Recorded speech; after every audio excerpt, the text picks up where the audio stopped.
আসসালামু আলাইকুম বন্ধুরা।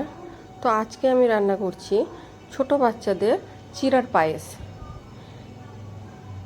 এখানে আমি চিড়াগুলোকে ভিজিয়ে ভালো করে ম্যাশ করে নিয়েছিলাম, আর ওই দুটো খেজুর নিয়েছিলাম, দুটো খেজুরকে ভালো করে খেজুরের পিউরি বানিয়ে নিয়েছি।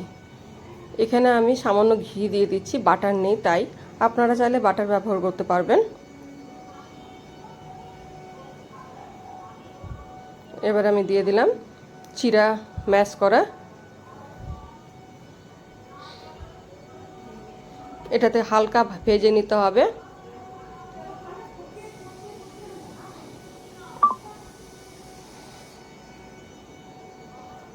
এটা বাচ্চাদের জন্য খুবই উপকারী।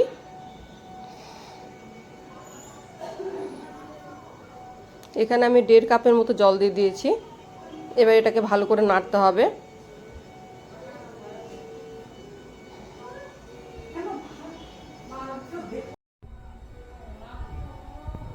এখানে একটা ছোট এলাচ দিয়ে দিব যাতে একটু সুগন্ধি আসে।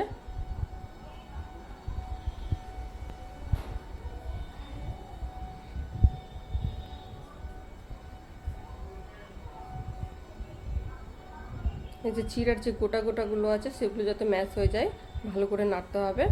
এখানে আমি চিনি বা মধু বা তাল মিষ্টি কিছুই ব্যবহার করব না। এখানে আমি খেজুরের পিউরিটা দিয়ে দেবো, তাহলেই হয়ে যাবে।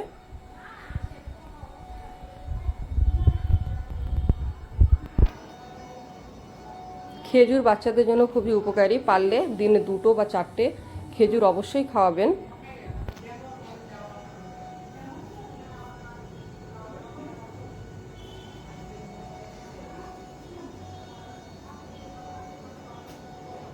এখানে আমি মিডিয়াম টু লো ফ্লেমে রেখে এটাকে করে নিচ্ছি।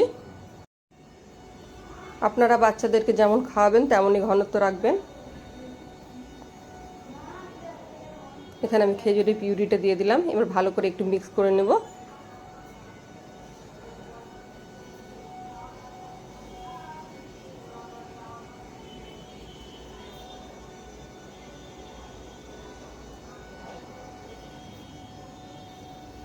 যে ঠিক আমি এরকম ঘনত্ব রাখবো।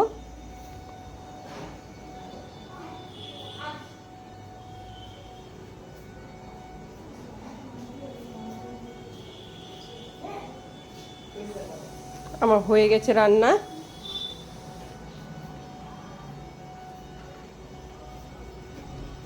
এবারে আমি পরিবেশন করছি। আমার ভিডিওটি ভালো লাগলে অবশ্যই পাশে থাকবেন। ধন্যবাদ।